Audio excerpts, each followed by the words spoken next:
Frédéric Sudreau, bonjour. Bonjour. Bienvenue au salon e-marketing et stratégie client. Merci. Alors vous êtes le CEO de Facility. Alors qu'est-ce que Facility? Qu'est-ce qu'elle nous permet de faire cette entreprise?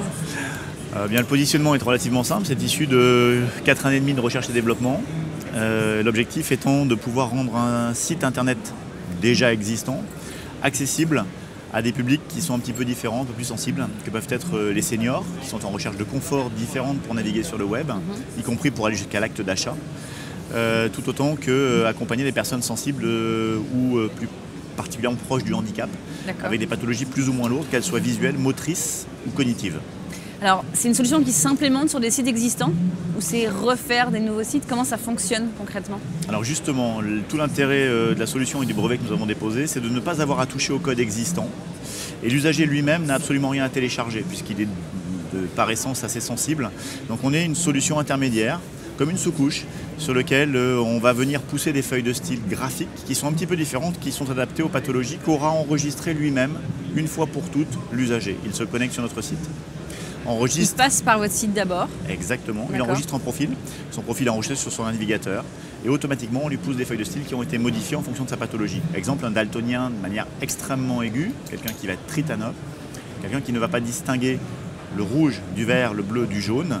Eh bien, on va retravailler chacun des pixels pour les ramener dans un spectre de colorimétrie qui va permettre de les distinguer. Ça, c'est quelque chose de très simple. Mais prenons quelqu'un qui aura un problème de gestuel, de maîtrise de son geste précis, comme quelqu'un atteint de Parkinson ou juste arthrosique, eh bien cette personne ne pourra pas avoir accès à un lien facilement ou cliquer pour naviguer sur un menu déroulant par exemple. Eh bien on reconstruit le menu différemment et toujours sans jamais toucher au code initial du site. Du coup, vous avez combien de déclinaisons, liées à combien de pathologies?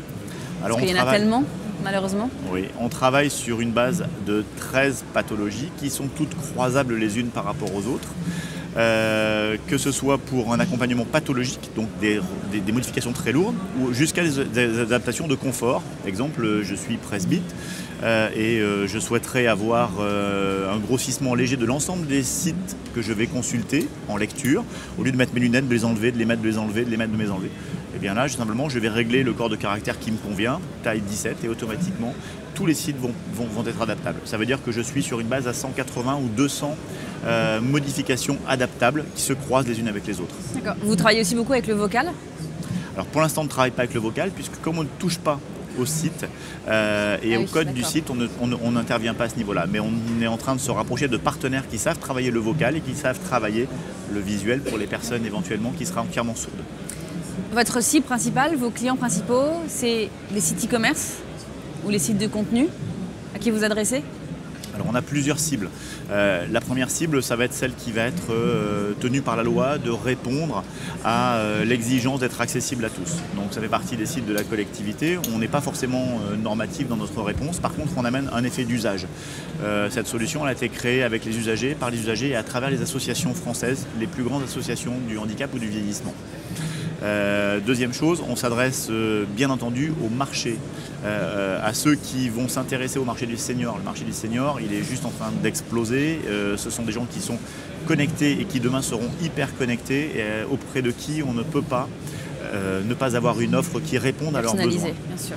Et pour la personnaliser, il faut aussi qu'ils aient un accès et une navigation, une ergonomie qui soit adaptée. Et puis le troisième point, ce sont toutes les structures qui ont une responsabilité sociétale de leur organisme ou de leur entreprise. Ce sont des sociétés qui veulent entrer dans l'accessibilité parce qu'elles en ont fait un de leurs piliers forts au niveau des valeurs. Et quel est le modèle économique, en tout cas oui, pour les clients? Le modèle économique est extrêmement simple, on est sur un abonnement, on considère le nombre de connexions que l'on va avoir, jusqu'à 50 000 connexions par jour, ce qui représente à peu près 1,5 million de connexions par mois sur un site. On est sur une base à 350 € mensuels. D'accord, donc accessible. Tout à fait. Est-ce que parmi vos clients, il y a un cas dont on pourrait parler un peu plus en détail? Alors on pourrait parler des ministères avec lesquels on travaille, des grandes entreprises, des PME, des collectivités. Moi j'ai choisi plutôt d'aborder le cas d'un grand groupe qui est Saint-Gobain, qui a une filiale qui s'appelle La Paire. Et La Paire vient de s'intéresser de manière très près au marché des seniors à travers une marque qui s'appelle Vita Confort. Des boutiques qui sont en train d'essaimer un peu partout dans Paris et dans les grandes villes.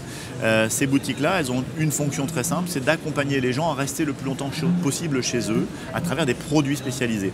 Et pour ce faire, ils ont bien sûr fait des catalogues extrêmement didactiques et précis, mais ils ont également un site internet qui permet à tout un chacun et à tous les usagers de pouvoir se projeter le mieux possible dans l'accompagnement, le suivi, la découverte des produits et de leur ergonomie à travers le site internet.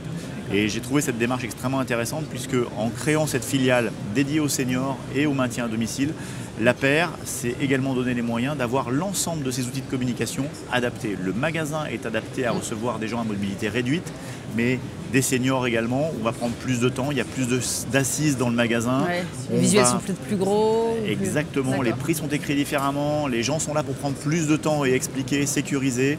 On est avec des équipes qui vont même intervenir chez les gens avec une vraie culture du senior. Eh bien, le site en fait partie. Et j'ai trouvé que la démarche, dans sa globalité, était extrêmement intéressante. Et ne pas omettre l'outil digital en se disant de toute façon ce sont des seniors.